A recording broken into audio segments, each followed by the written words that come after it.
Ògo ni fún Ọlọ́run lókè ọ̀run. Mo tún wí lẹ́ẹ̀kan sí pé ògo ni fún Ọlọ́run lókè ọ̀run. Àìkú tó ń gbénú ìmọ́lẹ̀ agbẹ́ngà dúpẹ́ yìn Ọlọ́run. A yìn ọ́ fún oore ọ̀fẹ́ pàtàkì tó tún fún wa. Báyìí tún jẹ́ àlàyé ọkàn. Èmi ni tó ń jẹ́ èmi ni má ṣe bẹ̀rù. Ẹ̀rù jẹ̀jẹ̀ nínú àwọn ẹ̀rù jẹ̀jẹ̀. Ìmọ́lẹ̀ kan wíṣàn láàrin òkùnkùn tó kọ̀ọ̀kan ò lè borí rẹ̀. Rí àwọn wòlíì agbára Ísírẹ́lì. A yìn ọ́ nítorí pé ẹ dára sí. Ẹ tó fún wa lórí ọ̀fẹ́ láyìí tún jẹ́ àlàyé ọkàn ní wákàtí yìí. Ògo ni fún Ọlọ́run lókè ọ̀run. Mo kí gbogbo àwọn ọmọ Ọlọ́run níbikíbi tí a wà nílẹ̀kílẹ̀ tá wà wípé a kú ìsinmi òní. Ilé wa ti dá ọ̀dẹ̀ wá ìṣètòrò kò sì ní bàjẹ́ iṣu oníráyè níbẹ̀. Mo kí wa wípé a kú ìsinmi òní, ìsinmi tó kányìn oṣù kẹwàá ọdún 2023. Lórúkọ Jésù mo gbàdúrà wọn ò ní fẹ́nikẹ́ni ṣàwátì nínú wa. Ìrètí rẹ nínú ìparí oṣù yìí kò ní já sí òfo. O ò ní bá ìjákulẹ̀ pàdé. Bí Olúwa ti wà tẹ́mi rẹ̀ wà láàyè, oore tẹ̀mí tara Ọlọ́run yóò ṣe fún ọ. Bẹ́ẹ̀ ni yóò rí. Ilẹ̀kílẹ̀ tó bá wà, ẹ káàsán. Àsìkò tó bá wò, ẹ kú àṣálẹ́, ẹ kú àárọ̀ kùtùkùtù, ẹ sì kú ìyálẹ̀ta. Gbogbo ọmọ káàárọ̀ oòjíire gbogbo tí a lè máa wà. Ire, ayọ̀, ìdùnnú yóò sì máa tọ̀ wá lẹ́yìn. Ibi tí mo gbé orí tòní lọ, ṣùgbọ́n kí n tó lọ bẹ̀, mo fẹ́ ká fi àdúrà mẹ́ta yìí ká tún ṣe àmì rẹ̀. Mo gbàdúrà bí Olúwa ti wà tẹ́mi rẹ̀ wà láàyè. Agbára tí ó jẹ́ kó rí òpin ọdún yìí, Ọlọ́run yóò gbé wọ̀ ọ́. Bóyá kò yé ọ dáadáa, jẹ́ kí n tún repeat ẹ̀. Agbára tó fi rí òpin ọdún yìí, ẹ̀mí mímọ́ yóò gbé wọ̀ ọ́. O ò ní rá mọ́nú ọdún yìí o. O ò ní parẹ́ máyé lára. Àmọ́ bàbá tó sàmì kejì, mo gbàdúrà bí Olúwa ti wà tẹ́mi rẹ̀ wà láàyè. Wá gbọ́, èmi ò máa sọ táyé gbé wọ̀ ọ́ tí àṣírí ò fi bò. Bí Olúwa ti wà tẹ́mi rẹ̀ wà láàyè. Aṣọ tí kì í ṣe èyí tó bá ògo rẹ mu táyé gbé wọ̀ ọ́. Aṣọ kan wà tá a gbé wọ Jósù lórí àlùfáà.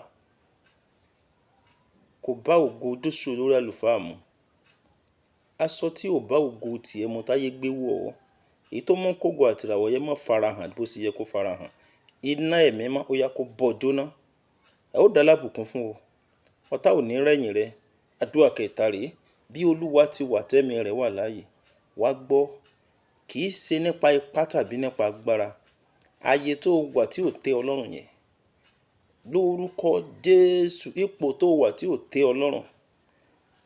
Lábẹ́ bó ti wù kó rí spiritual and physical. Lórúkọ Jésù, ẹ̀mí mímọ́ yá kó gbé ọ jáde kúrò ńbẹ̀. Ipò ẹrú ní Íjíbítì wà. Ní Ísírẹ́lì wà ní Íjíbítì. Ṣùgbọ́n kò tẹ́ Ísírẹ́lì lọ́rùn. Wọ́n ń jẹun bẹ̀ lóòótọ́ ṣùgbọ́n kò tẹ́ wọn lọ́rùn. Wọ́n mú bẹ̀ lóòótọ́ àmọ́ kò tẹ́ wọn lọ́rùn. Torí wọn ò tí ì dé ilẹ̀ ìlérí wọn. Ọ̀run gbé wọn jáde kúrò ńbẹ̀ níjọ́ kan. Mo sọ tẹ́lẹ̀ lónìí náà lọ́jọ́ kan tá à ń wí. Lórúkọ Jésù, ipò ẹrú tó wà. Ọ̀pọ̀ tí ẹ lè máa rò wípé ṣe bí òun ò sọ ọmọṣẹ́, òun ò sì sọ ọmọ ọ̀dọ̀. Àìmọye ọ̀gá tó ọmọṣẹ́ sàn jùlọ. Torí pé ọmọṣẹ́ tẹ́ ń pè lọ́mọṣẹ́ yẹn ó wà láàyè rẹ̀ ó dẹ̀ ń ṣiṣẹ́ rẹ̀. Ẹni tẹ́ ń pè lọ́mọ ọ̀dọ̀ yẹn ó wà láàyè rẹ̀ ó dẹ̀ ń ṣiṣẹ́ rẹ̀. Ṣùgbọ́n ẹni tó ń ṣiṣẹ́ bí ọ̀gá lè wà láàyè rẹ̀ kó sì máa tọrọ bí ẹrú. Mo gbàdúrà bí Olúwa ti wà tẹ́mi rẹ̀ wà láàyè. Kì í ṣe nípa ipá tàbí nípa agbára. Ipò tó wà tí ò tẹ́ ìpín àti báwáyé rẹ̀ lọ́rùn. Lórúkọ Jésù ẹ má kó gbé ọ jáde kúrò ńbẹ̀. Ó lé mi ó fi ẹ̀jẹ̀ májẹ̀mú mi rán àwọn ìgbèkùn rẹ kúrò nínú kànga tí ò lómi. Gbọ́ ẹ̀jẹ̀ májẹ̀mú Ọlọ́run. Ipò táyé fi ọ pamọ́ sí, ibi táyé fi ẹ̀dá rẹ pamọ́ sí wọ́n rìn kiri. Àhámọ́ òkùnkùn tó wà tí gbé ayé rẹ ò fi wù ọ́ tí ò fi tẹ́ Ọlọ́run lọ́rùn. Lórúkọ Jésù ẹ̀mí mímọ́ ó yá kó gbé ọ jáde kúrò ńbẹ̀. Ó dá lábùkún fún ọkàn rẹ ó balẹ̀. Ayé ò ní rẹ́yìn rẹ.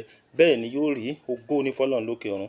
Jésù Olúwa wa. Àmín, àmín, àmín lórúkọ Jésù. Ibi tó ń rán mi lọ lénìí, òun náà la ó tún lọ. Ìwé Jeremáyà orí kẹtàdínlógún. Jẹ́ ká sọ Jeremáyà 17, yes. Orí kẹtàdínlógún, ẹsẹ̀ ìkarùn-ún títí dé ìkẹjọ. Yín ẹ gbé Bíbélì ẹ jẹ́ ká jọ yẹ̀ wò. Jeremiah 17 verse 5 to 8. Ṣùgbọ́n 5 to 8 ni, àmọ́ ẹ jẹ́ ká lọ sí verse 7 rẹ̀ kó lè yé wa. Àwa tá a bá ní Bíbélì, ẹ jẹ́ ká kà láti 5 to 8 kó lè yé wa. Ṣùgbọ́n verse 7 rẹ̀ ni màá ti mú tọ́pìkì jáde. Ó ní ìbùkún ni fún ẹni tí ó gbẹ́kẹ̀lé Olúwa, tí ó sì fi Olúwa ṣe ìgbẹ́kẹ̀lé rẹ̀. So gẹ́gẹ́ bí ọmọ Ọlọ́run, Bíbélì sọ wípé àwọn tó gbẹ́kẹ̀lé Olúwa pé wọ́n ó di ẹni ìbùkún. Àwọn tó fi Olúwa ṣe ìgbẹ́kẹ̀lé rẹ̀ ó ní wọ́n ó di ẹni ìbùkún. Àwọn kan sọ wípé Ọlọ́run ṣáà ń bùkún ẹni tí ò gbẹ́kẹ̀lé, ẹni tí ò tiẹ̀ mọ Ọlọ́run, Ọlọ́run ń bùkún. Yes. Ó ní èmi ó fi àmì hàn lára àwọn tó ń sìn mí àtàwọn tí ó sìn mí. Bíbélì kì í sì parọ́. So mọ̀ pé ohun tí ó ṣẹlẹ̀ ní ìpìlẹ̀ ayé àti ohun tí ó kányìn ayé, Bíbélì ń sọ nípa rẹ̀. Ohun tó ń ṣẹlẹ̀ lọ́wọ́lọ́wọ́ ó ti wà ní Bíbélì. So mọ̀ pé Jésù sọ fún wa nípa àwọn nǹkan tí ó dìde tí wọ́n láwọn ń sìn náà tí ó sì máa pa èèyàn. Ó wá jẹ́ kó yé wa wípé kò sí apààyàn kan tí yóò wọlé ìjọba ọ̀run. Ó wá láwọn kan ó sì máa pa èèyàn, wọ́n máa sọ fún yín wípé àwọn ń ṣiṣẹ́ fọ́lọ́run ni. Ṣé kò wá máa ṣẹlẹ̀ lónìí? Ọlọ́run yóò ràn wá lọ́wọ́. Gbọ́ lórúkọ Jésù, ìkóríta tí àkókò yìí dá ọ sí, aginjù ìjọsìn ìlógo tí àkókò yìí dá ọ sí, ọ̀run yóò gbé ọ jáde kúrò ńbẹ̀ o. Mo ń sọ fún wa wípé ìbùkún Ọlọ́run lórí àwọn tó ń sìn, ìbùkún tí wọ́n máa ń wà special. Atẹ́gùn tó ń fẹ́ sẹ́mi pé ìbùkún Ọlọ́run ni. Yes. Odò tó rọ̀ ìbùkún Ọlọ́run, tó dò bá rọ̀ àgbẹ̀ ò ní rí nǹkan gbèsè. Ọ̀pọ̀lọpọ̀ àgbẹ̀ gan ò mọ Ọlọ́run, àmọ́ ìbùkún Ọlọ́run ni. Ó wu Ọlọ́run láti ṣe bẹ́ẹ̀. Ṣùgbọ́n special ìbùkún kan wà fún àwọn tó gbẹ́kẹ̀lé. Àwọn tó ní ìtọ́ka wọn sinmi lé Ọlọ́run, wọ́n máa ń dẹni ìbùkún. Kì í ṣe nípa ti ọrọ̀ nìkan, kì í ṣe nípa ohun tí ó tanú ayé nìkan. Lóòótọ́ ó lè máa wọ ẹlòmíì nínú àwọn tó gbẹ́kẹ̀lé Olúwa jẹ́ pé kò tí Ọlọ́run tí ń wá kó gbẹ́kẹ̀lé nǹkan. Mi ò ní lọ síbẹ̀ yẹn. Ó tó lè máa wọ ẹlòmíì nínú àwọn tó gbẹ́kẹ̀lé Olúwa tó jẹ́ pé lóòótọ́ wọ́n ń la ìkóríta kankan kọjá. Yes, àkókò òkùnkùn la pé, mi ò tán ní lọ síbẹ̀ yẹn. Ohun tí mo kàn lè fi rán ọ létí ńbẹ̀ yẹn ni rántí Sédrákì, Méṣákì, Abédínígò. Ó kọ́ wọn ò parẹ́ dò ní ara àbùkún Ọlọ́run ni o. Ṣùgbọ́n ìgbà tí wọ́n ń la nǹkan kọjá, ǹjẹ́ wọ́n gbọ́ ohùn Ọlọ́run pé ká má tẹríba fún ère? Ṣùgbọ́n wọ́n mọ̀ wípé Ọlọ́run sọ fún wọn pé àwọn ò gbọdọ̀ tẹríba fún ère. Òfin ọba sì gbóná, iná ìléru ní jó yìí. Ohùn Ọlọ́run ò sì fọ̀ sí wọn pé kán mọ́, ṣùgbọ́n ṣáà ti fi ọ̀rọ̀ lé wọn lọ́wọ́ pé ọ̀rọ̀ tẹ́ ò tẹ̀lé ni. Wọ́n sì sinmi lé Ọlọ́run pé bí a ò tilẹ̀ gbọ́ ohùn rẹ̀, ṣùgbọ́n a sinmi lé.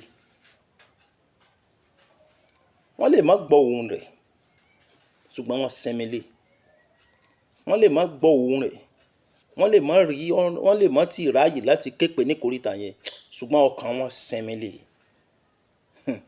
Kí ni ìbùkún Ọlọ́run tiwọn? Ẹnìkan darapọ̀ mọ́ wọn. Ẹnì kẹrin nínú iná ìléru ó sì darapọ̀ mọ́ wọn. Iná ò sì lágbára lórí wọn léyìí tí ò ṣẹlẹ̀ rí. Ìbùkún Ọlọ́run ni. Ohun tí ò ṣẹlẹ̀ rí yẹn bá ṣẹlẹ̀ nínú ayé rẹ̀, ìbùkún Ọlọ́run ni. Àwọn oore Ọlọ́run nìyẹn. Ìwé Sáàmù orí 2.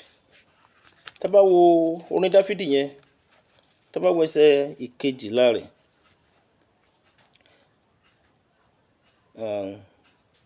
Ẹsẹ̀ 12 rẹ̀.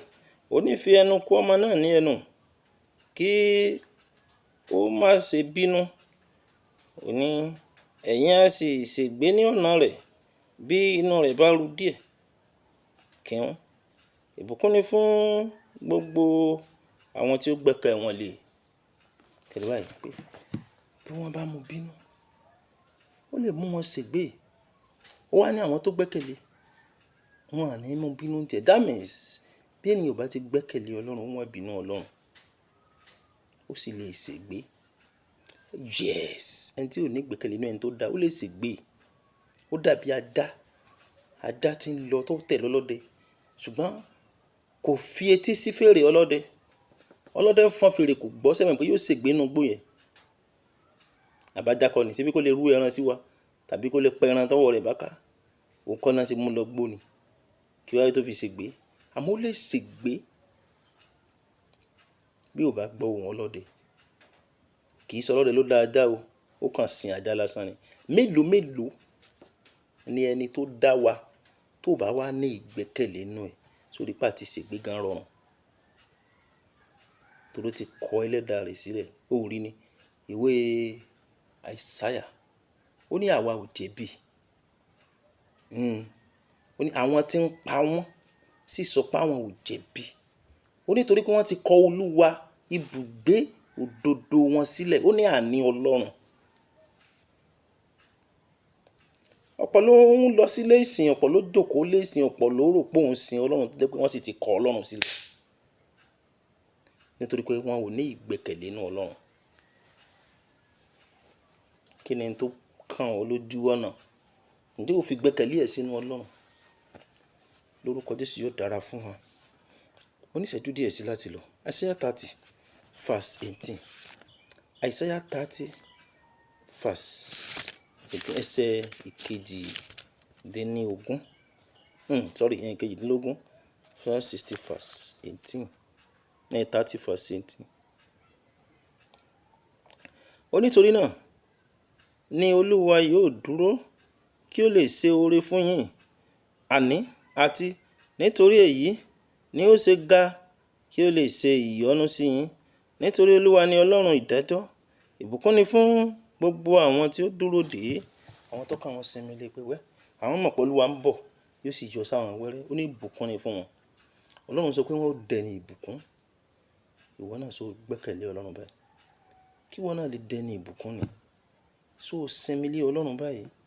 Màmá bàbá, ká lè dẹni ìbùkún ni. Olúwa rán mi sí ọ lónìí pé kó gbẹ́kẹ̀lé òun. Gbẹ́kẹ̀lé òun.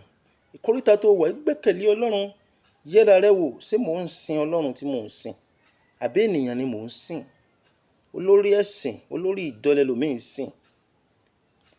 Ṣọ́lọ́run ló ń sìn. Ẹ̀yin ẹ jẹ́ kó lórí yẹn mọ́ sí ilé. Bẹ́yìn lẹ́ mọ̀ pé kò sin Ọlọ́run. Ṣùgbọ́n bó bá wà nílé yóò máa wáyàn ràn, yóò máa ṣe dáadáa, ṣùgbọ́n nígbà tí ò sí nílé mọ́, Ọlọ́run kọ́ ló ń sìn o. Sin Ọlọ́run rẹ̀. Sin ẹni tó dá ọ. Gbẹ́kẹ̀lé pẹ̀lú. Ìyè wà fún ọ. Ìbùkún Ọlọ́run sì wà lórí rẹ̀. Ẹni ìbùkún Ọlọ́run ni ọ́ tó tún lè bùkún àwọn èèyàn. Jésù wípé nínú ìwé John orí 4, ó ní ẹni tó gbà mí gbọ́ tó sì sinmi lé mi, ó ní kànga omi yìí ó máa sàn nínú rẹ̀. Láti inú rẹ̀ sì ni àwọn èèyàn ó tàn ti máa bu omi mu. Ọlọ́run yóò ràn wá lọ́wọ́. Jẹ́ ká sinmi lé Ọlọ́run wa. Gbẹ́kẹ̀lé Ọlọ́run, yóò sì dá ọ láre. Ògo Ọlọ́run yóò farahàn láyé rẹ. Jésù Olúwa wa. Ọlọ́run kó bùkún ọ̀rọ̀ rẹ̀. Mo bẹ̀ wá ní orúkọ Ọlọ́run àwọn ọmọ ogun. Ìkóríta yìí, ẹ dákun ẹ jẹ́ ká kíyèsí. Ọlọ́run rán mi sí ọ ni o. Ẹ jẹ́ ká kíyèsí o. Ìkóríta torílẹ̀-èdè Nàìjíríà gan wà, ẹ jẹ́ ká kíyèsí àwa tá a jẹ́ tọlọ́run. Àwọn kan ó fi Ọlọ́run lẹ̀. Lóòótọ́ ni.